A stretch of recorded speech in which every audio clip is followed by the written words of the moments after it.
नमस्कार विद्यार्थी मित्रांनो, मी प्राध्यापक डॉक्टर साहेब गुलाबराव राठोड, राज्यशास्त्र विभाग प्रमुख, स्वर्गीय नितीन महाविद्यालय पात्री, स्वामी रामानंद तीर्थ मराठवाडा विद्यापीठ नांदेड अंतर्गत BA सेकंड इयर पेपर 6 आंतरराष्ट्रीय संबंध। विद्यार्थी मित्रांनो, या पेपरमधील एक अतिशय महत्त्वाचा घटक आहे राष्ट्रीय सत्तेचे घटक। विद्यार्थी मित्रांनो, आज या घटकावर आपण चर्चा करणार आहोत। आपणास माहिती आहे की आज आधुनिक काळामध्ये आंतरराष्ट्रीय संबंध हा जो विषय आहे किंवा आंतरराष्ट्रीय क्षेत्रामध्ये आंतरराष्ट्रीय राजकारणाला अतिशय महत्त्वाचं स्थान प्राप्त झालेलं आहे।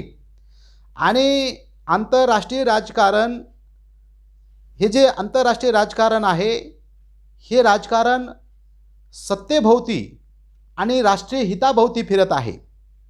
विद्यार्थी मित्रांनो, आपणास माहिती आहे की जसं व्यक्तिगत जीवनामध्ये सत्तेला महत्त्व आहे की नाही, जसं आपल्याला वाटतं की बाबा माझी कुणावर तरी सत्ता असली पाहिजे किंवा माझं कुणी ऐकलं पाहिजे, म्हणजे व्यक्तिगत जीवनामध्ये सुद्धा सत्तेला महत्त्व आहे। किंवा आज आपण पाहतो की राष्ट्रीय राजकारणामध्ये सुद्धा किंवा जे राष्ट्रीय राजकारण असतंय ते राष्ट्रीय राजकारण सुद्धा कशाभोवती फिरतंय, राष्ट्रीय राजकारण देखील सत्तेभोवतीच फिरतंय। म्हणजे जसं व्यक्तिगत जीवनामध्ये किंवा राष्ट्रीय राजकारणामध्ये सत्तेला महत्त्व आहे, त्याचप्रमाणे आंतरराष्ट्रीय राजकारणामध्ये सुद्धा कशाला महत्त्व आहे, सत्तेला महत्त्व आहे। आणि सत्तेसंबंधी किंवा राष्ट्रीय सत्तेसंबंधी प्राचीन काळापासून राष्ट्रीय सत्तेला महत्त्व प्राप्त झालेलं आहे। मग प्लेटो असेल, ॲरिस्टॉटल असेल, यांच्या विचारामध्ये सुद्धा राष्ट्रीय सत्तेला महत्त्व प्राप्त झालेलं आहे किंवा या विचारामध्ये सुद्धा राष्ट्रीय सत्तेचा अभ्यास करण्यात आलेला आहे। किंवा आपल्याला माहीत आहे की कौटिल्य या विचारवंताने जो अर्थशास्त्र ग्रंथ लिहिलेला आहे, या ग्रंथामध्ये सुद्धा कशाला महत्त्व देण्यात आलेलं आहे, राजाच्या सत्तेला महत्त्व देण्यात आलेलं आहे। किंवा आज आपण पाहतो की आंतरराष्ट्रीय राजकारण जे आहे किंवा आंतरराष्ट्रीय राजकारण जे चालतंय, तर आंतरराष्ट्रीय राजकारणामध्ये सगळ्यात जास्त जर महत्त्व कशाला असेल तर सत्तेला महत्त्व आहे। आणि म्हणून आज आपण पाहतो की आंतरराष्ट्रीय स्तरावर मार्गंथॉ जो विचारवंत आहे, यांनी पॉलिटिकल अमंग द नेशन कोणता ग्रंथ लिहिलेला आहे, मार्गंथॉ यांनी पॉलिटिकल द अमंग नेशन या नावाचा ग्रंथ लिहून त्यांनी आंतरराष्ट्रीय राजकारणामध्ये सत्तेला किती महत्त्वाचं स्थान आहे याच्यावर त्यांनी काय केलेलं आहे, चिंतन केलेलं आहे। आता मार्गंथॉ एकच नाही, तर आंतरराष्ट्रीय स्तरावर अनेक विचारवंत आहेत की ज्यांनी सत्तेसंबंधी विचाराची मांडणी केलेली आहे। मग याच्यामध्ये चार्ल्स मेरियम आहे, रॉबर्ट हॉल आहे, कॅटलिन आहे, बर्नार्ड रसेल आहे, थॉमस हॉब्स हे विचारवंत आहेत की ज्यांनी आंतरराष्ट्रीय राजकारणामध्ये कशाला महत्त्व दिलेलं आहे, सत्ता या घटकाला महत्त्वाचं स्थान दिलेलं आहे। म्हणजे एकंदरीत तुमच्या ही गोष्ट लक्षात आली की जसं व्यक्तिगत जीवनामध्ये किंवा राष्ट्रीय राजकारणामध्ये सत्तेला महत्त्व आहे, तसं आंतरराष्ट्रीय राजकारणामध्ये सुद्धा कशाला महत्त्व आहे, सत्ता या घटकाला महत्त्व आहे। मग विद्यार्थी मित्रांनो, सत्ता हा जो घटक आहे किंवा सत्ता मिळवण्यासाठी कुठले घटक आवश्यक आहे, किंवा जसं आपण पाहतो की आज आपण पाहतो की आपल्याला असं वाटतं की जगामध्ये भारताची एक वेगळी उंची असणं गरजेचं आहे किंवा जगामध्ये भारताचं सत्तास्थानामध्ये महत्त्व असलं पाहिजे, किंवा असं भारतच नाही, जगातील प्रत्येक राष्ट्र हा कशाचं राजकारण करतोय, सत्तेसाठी तो राजकारण करतोय किंवा त्यांच्यासाठी आंतरराष्ट्रीय राजकारणामध्ये कशाला महत्त्व आहे, सत्तेला महत्त्व आहे। आज आपण पाहतो की रशिया असेल, अमेरिका असेल, चीन असेल, फ्रान्स असेल, आहे की नाही। आता आज अमेरिका जगातील बहुतांश राष्ट्राला तो मदत करतोय, आर्थिक सहकार्य असेल, लष्करी सहकार्य असेल किंवा वेगवेगळ्या स्तरावर तो सहकार्य जगातील इतर देशांना करतोय। मग उगाच तो सहकार्य करतो का, तर त्याच्या पाठीमागं काय उद्देश असतो, त्याच्या पाठीमागं सत्ता हाच उद्देश असतो, आहे की नाही। म्हणून काय आपण जनरली आपण म्हणतो की जो देता है वो इशारोही करता है की नाही। काय म्हणतो आपण की जो देता है वो इशारोही करता है, म्हणजे कारण जर कुठल्या राष्ट्राने जर काही मदत केली असेल तर त्याचं ऐकावं सुद्धा लागतंय, आहे की नाही। जसं उदाहरण घ्या तुम्ही, आपल्याला माहीत आहे की अमेरिकेच्या वर्ल्ड ट्रेड सेंटरवर ओसामा बिन लादेन यांनी हल्ला केला आणि मग अमेरिका यांनी काय केलं, अमेरिकेमधला जो काही हा अमेरिकेसाठी जो मोस्ट वॉन्टेड हा गुन्हेगार होता ओसामा बिन लादेन, तो पाकिस्तानमध्ये लपला होता. अमेरिकेने त्याला कुठलीही तस्ती किंवा माहिती न देता पाकिस्तानमध्ये येऊन ओसामा बिन लादेनला तो काय केला, घेऊन त्याला मारून टाकलं. हे कशाच्या जोरावर केलं त्यांनी? सत्तेच्या जोरावर केलं. म्हणजे आंतरराष्ट्रीय राजकारणामध्ये जर एखादा राष्ट्र दुसऱ्या राष्ट्राला मदत करत असेल तर त्याच्या पाठीमागे काय उद्देश असतो? सत्ता हाच घटक फार महत्त्वाचा असतो. म्हणजे काय आहे, म्हणजे आंतरराष्ट्रीय राजकारण हे काय आहे? सत्तेचा खेळ आहे. मग सत्ता म्हणजे काय किंवा सत्ता म्हणजे काय, तर सत्तेसंबंधी काही विचारवंतांनी व्याख्या केलेली आहेत. तर विद्यार्थी मित्रांनो, याच्यामधली पहिली जी व्याख्या आहे, मार्घंत या विचारवंतांनी सत्तेसंबंधी व्याख्या केलेली आहे. मार्घंत काय म्हणतो की माणसाचे मन आणि कृतीवरील नियंत्रण म्हणजे सत्ता होय. समजलं का तुम्हाला? काय म्हणतो मार्घंता? माणसाच्या मन आणि कृतीवरील नियंत्रण म्हणजे काय? सत्ता होय. अशा प्रकारे मार्घंतांनी व्याख्या केलेली आहे. दुसरी व्याख्या आहे बघा, हार्टमनची व्याख्या आहे. तो काय म्हणतो? सत्ता म्हणजे सार्वभौम राष्ट्राची राष्ट्रीय हित साध्य करण्याची क्षमता होय. काय म्हणतो हार्टमन? सत्ता म्हणजे सार्वभौम राष्ट्राची राष्ट्रीय हित साध्य करण्याची क्षमता होय. म्हणजे मी तुम्हाला सुरुवातीला सांगितलं की प्रत्येक राष्ट्र त्याचा उद्देश हेतू काय असतो आंतरराष्ट्रीय राजकारणामध्ये? त्या देशाचं राष्ट्रहित याला महत्त्वाचं स्थान आहे. त्याच्यानंतरची तिसरी व्याख्या आहे अब्राहमची. अब्राहम काय म्हणतो बघा सत्तेसंबंधी? निर्णय प्रक्रियेतील सहभाग म्हणजे सत्ता होय. अब्राहम काय म्हणतो? निर्णय प्रक्रियेतील सहभाग म्हणजे काय? सत्ता होय. आता अनेक विचारवंतांनी वेगवेगळ्या सत्तेसंबंधी व्याख्या केलेल्या आहे. तर सत्ता हा घटक समजण्यासाठी ह्या तीन व्याख्या तुम्हाला काय आहे? पुरेशा आहेत. आता विद्यार्थी मित्रांनो, एक गोष्ट आपल्या लक्षात घेणं गरजेचे आहे की सत्ता हा जो घटक आहे किंवा सत्ता कुठल्या घटकामुळे तुम्हाला प्राप्त होऊ शकते, म्हणजे तुमच्याकडे काय असणं गरजेचं आहे, त्यावेळेस तुमच्या आंतरराष्ट्रीय राजकारणामध्ये तुम्हाला महत्त्व प्राप्त होईल किंवा तुमचं एक वेगळं स्थान प्राप्त होईल. तर त्या राष्ट्राकडं ह्या गोष्टी असणं आवश्यक आहे. मग सत्ता निर्मितीचे घटक जे आहेत त्या घटकामधला पहिला अतिशय महत्त्वाचा घटक आहे भूगोल. राष्ट्रीय सत्तेचा पहिला जो घटक आहे तो घटक कोणता आहे? भूगोल. आता भूगोलामध्ये क्षेत्रफळ आहे, स्थान आहे, हवामान आहे आणि आकारसुद्धा आहे, है की नाही? म्हणजे तुमचा जो देश आहे त्या देशाचं क्षेत्रफळ किती आहे? आज आपल्याला माहीत आहे जगामध्ये सगळ्यात म्हणजे जास्त क्षेत्रफळाचा देश म्हणून कुणाकडे आपण बघतो? रशियाकडे. आणि सगळ्यात कमी क्षेत्रफळाचं म्हणजे व्हॅटिकन सिटी. म्हणजे जर तुमच्याकडं म्हणजे क्षेत्रफळ तुमच्या देशाकडे जर मोठा असेल, है की नाही, तुमच्या देशाचा जर आकारमान जर मोठा असेल तर साहजिकच आंतरराष्ट्रीय क्षेत्रामध्ये काय असतो? त्याचा दबदबा निर्माण होतो, है की नाही? हिटलरने सांगितलेलं आहे की मला रशियाने हरवलं नाही, मला रशियाच्या भौगोलिक क्षेत्रफळाने हरवलेलं आहे, है की नाही? म्हणजे क्षेत्रफळ हे सुद्धा काय आहे?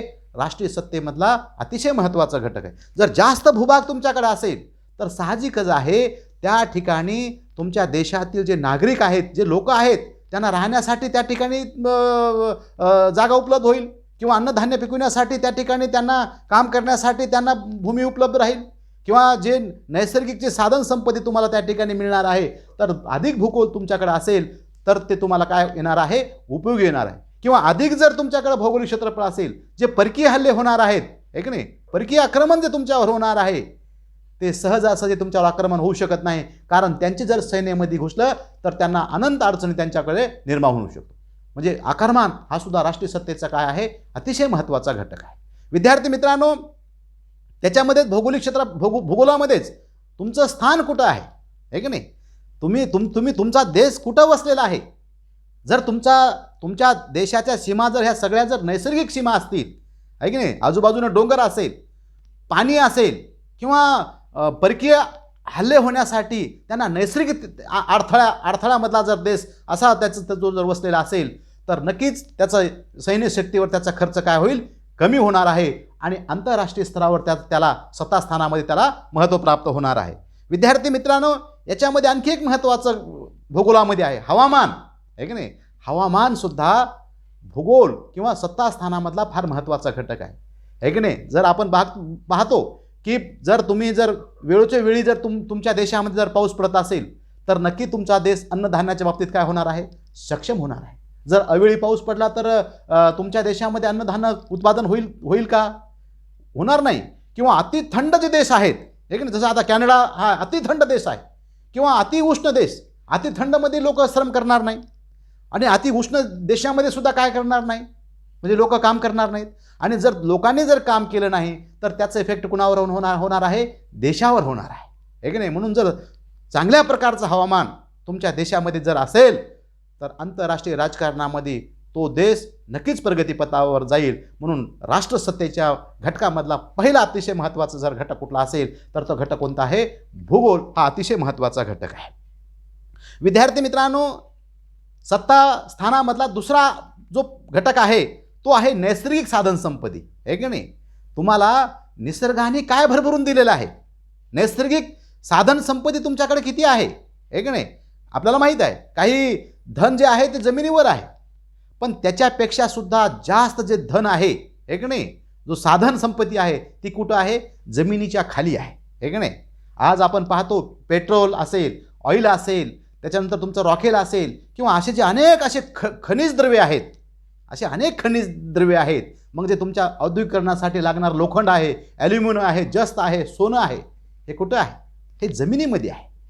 आणि अशा प्रकारचं आज आपल्याला माहीत आहे की अणुबॉम्ब बनवण्यासाठी युरेनियम अतिशय महत्त्वाचा द्रव्य आहे, घटक आहेत, खनिज द्रव्य आहे.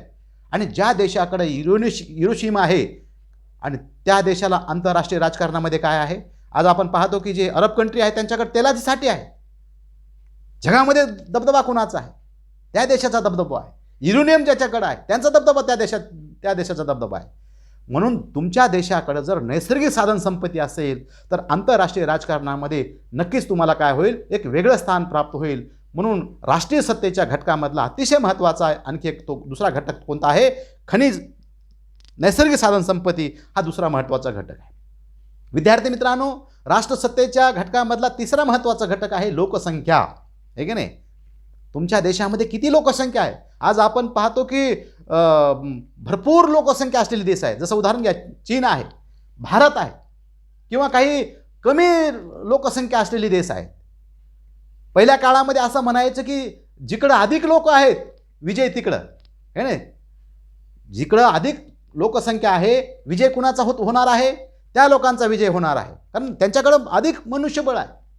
परंतु आजच्या आधुनिक काळामध्ये हे जे तत्व आहे हे लागू पडत नाही. परंतु तुमच्याकडं जर गुणवान लोक असतील, हे की नाही, तुमच्याकडे जर कष्टकरी लोक असतील, तुमच्याकडे जर उंच मनोधैर्य असणारी जर लोक तुमच्याकडे असतील तर आंतरराष्ट्रीय राजकारणामध्ये तुमचं काय होणार आहे? तुम्हाला स्थान प्राप्त होणार आहे, हे की नाही.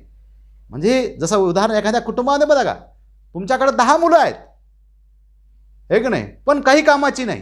काय उपयोग आहे त्या मुलांचा? तुमच्याकडे एकच मुलगा आहे, तुमच्याकडे 2च मुलं आहेत, पण ते लायक आणि सक्षम आहे, त्या कुटुंबाचा दबदबा राहणार नाही, हे की नाही. म्हणून लोकसंख्या कशी असली पाहिजे? लायक आणि सक्षम असली पाहिजे.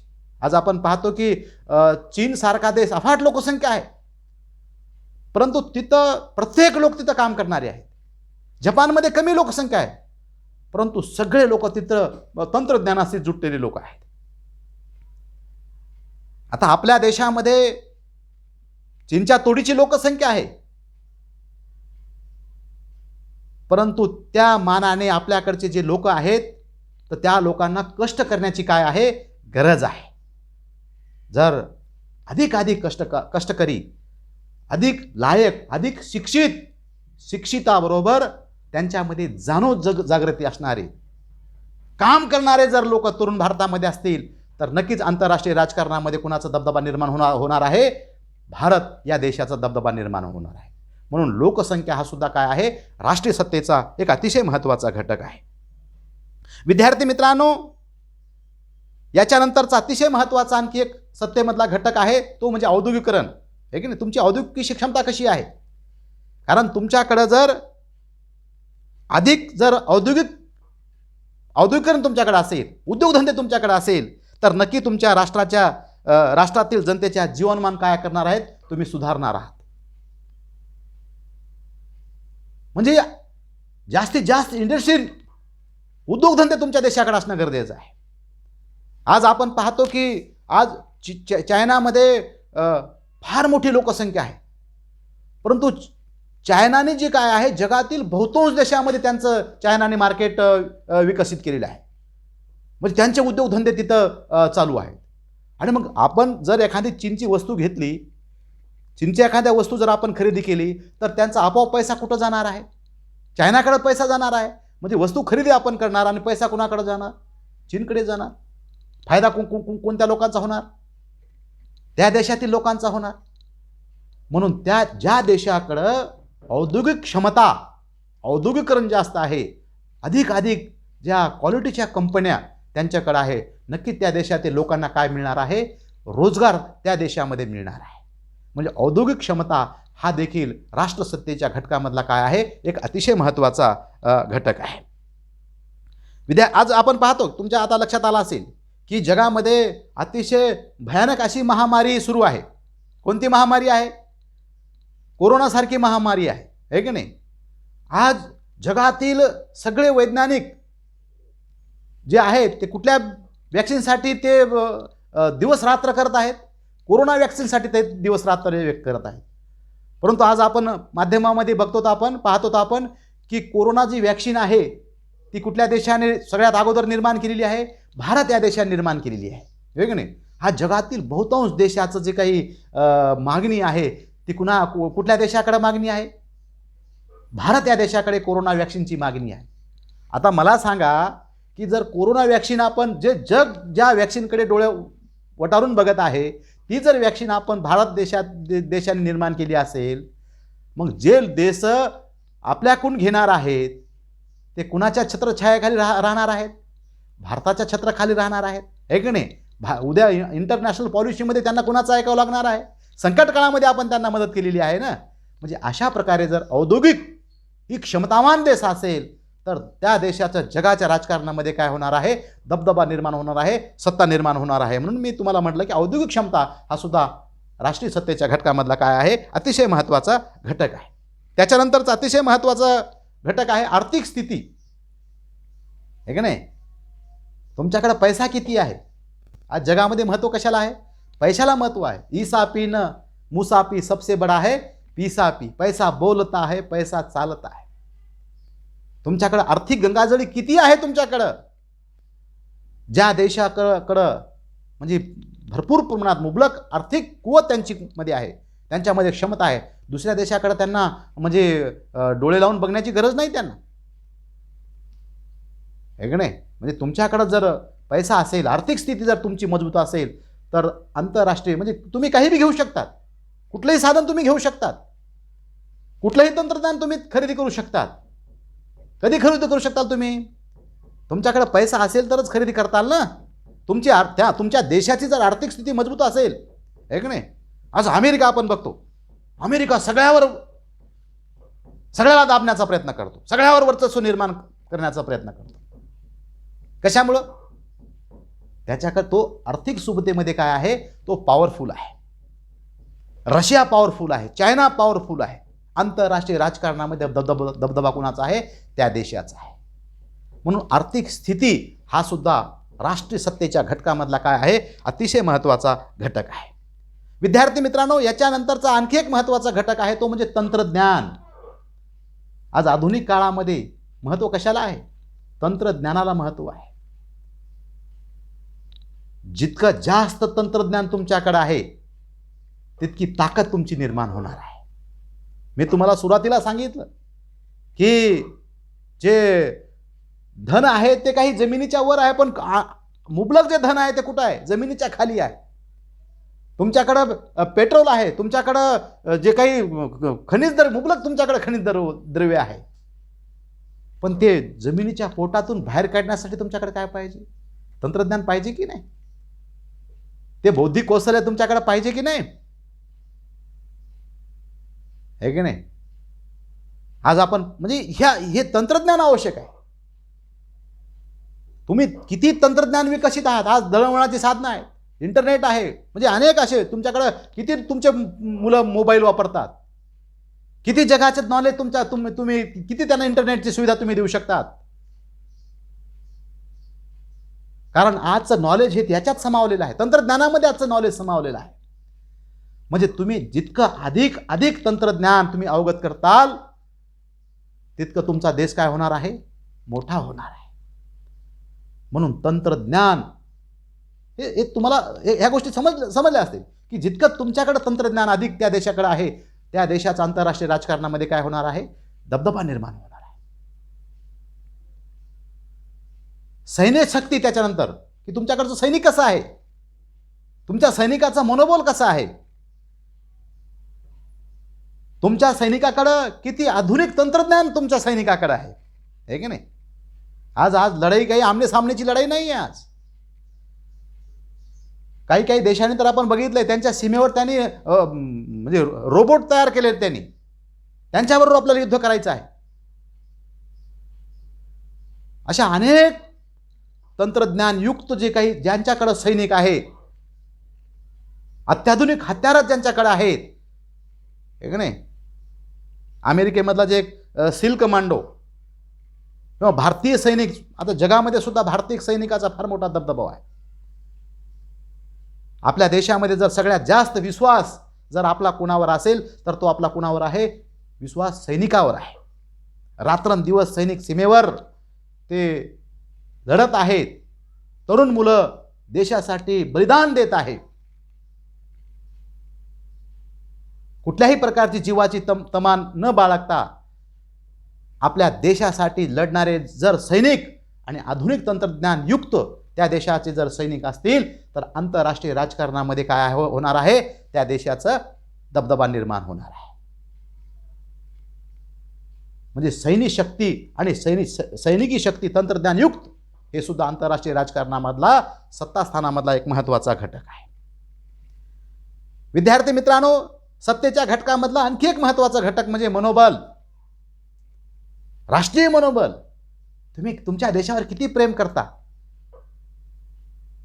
कधी कधी काही विचारी लोक कधी कधी असं म्हणतात की मेरा देश महान और 100 में से 99 बेईमान.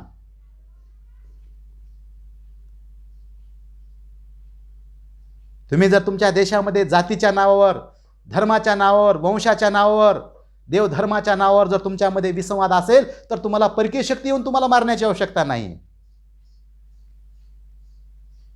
तुम्ही घरामध्ये जर भांडणं करून मरत असताल, तुम्ही आपसामध्ये जर संघर्ष करून तुम्ही मरत असताल तर तुम्हाला बाहेरून येऊन कोणी मारण्याची गरज आहे का. सगळ्यांना सांभाळून नेणारी मनोवृत्ती लोकांमध्ये पाहिजे. हा माझा देश आहे, हे देशातले सगळे बांधव माझे आहेत, यांच्यावर माझं प्रेम आहे. माझ्या देशातील जे पर्यावरण आहे, रस्ते आहे, झाडं झुडपं आहे, या सगळ्याची काळजी मी घेणार आहे. अशा प्रकारच्या मनोवृत्तीची जर माणसं त्या देशामध्ये असेल, नाही तर मला काय करायचं आहे, हे झाडं काही माझी आहेत का, हे साधन काही माझे आहेत का, याची मला काय गरज आहे, असे जर विचार करणारे लोक जर देशामध्ये असतील तर त्या देशाचं वाटोळं करायला कोणी बाहेरचे येण्याची आवश्यकता आहे का. म्हणून राष्ट्रीय चारित्र्य, राष्ट्रीय मनोबल, त्या लोकांचं मनोबल, तो देश त्या देशाच्या सैनिकाबरोबर, त्या देशाच्या राजनेत्याबरोबर किती उभा आहे, किंवा त्या देशातले राजनेते त्या देशाच्या लोकांविषयी किती त्यांच्या मनामध्ये सहानुभूती आहे, किती प्रेम आहे. जर अशा मनोवृत्तीचे लोक देशामध्ये असतील तर तो देश आंतरराष्ट्रीय राजकारणामध्ये त्या देशाचं काय होणार आहे, विद्यार्थी मित्रांनो, दबदबा निर्माण होणार आहे. याच्यानंतर आणखी एक महत्त्वाचा घटक, राजनय, कूटनीती, आंतरराष्ट्रीय पॉलिसी तुमच्या कशा आहेत, आंतरराष्ट्रीय धोरण तुमचं कसं आहे. आंतरराष्ट्रीय क्षेत्रावर ज्या काही वेगवेगळ्या संघटना आहेत, वेगवेगळ्या मुवमेंट्स जगामध्ये कार्यरत आहेत, मग तिथं तुमची मांडणी तुम्ही कशा प्रकारे करतात, तिथं तुमचा जो राजदूत आहे ती कशी भूमिका मांडतो.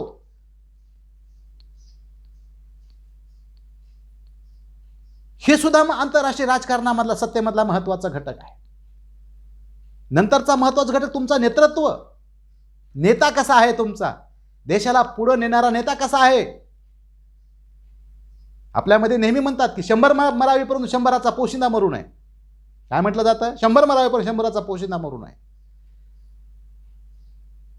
कारण देशाला तारणारा तो व्यक्ती आहे, त्याची निवड योग्य झाली पाहिजे, त्याची निवड योग्य तुम्हाला करता आली पाहिजे.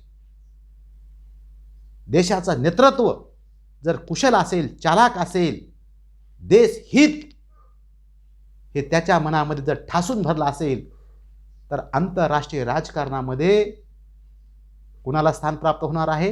त्या देशाला प्राप्त होणार आहे, है की नाही? आणि नेतृत्व जर कुचकामी असेल तर आंतरराष्ट्रीय स्तरावर त्याला मान मिळेल का? आज आपण पाहतो की आपल्या देशाचे प्रधानमंत्री नरेंद्र मोदी जगामध्ये यांचा डंका आहे. यांच्या नेतृत्वाचा जो काही वर्चस्व आहे जगाने मान्य केलेला आहे.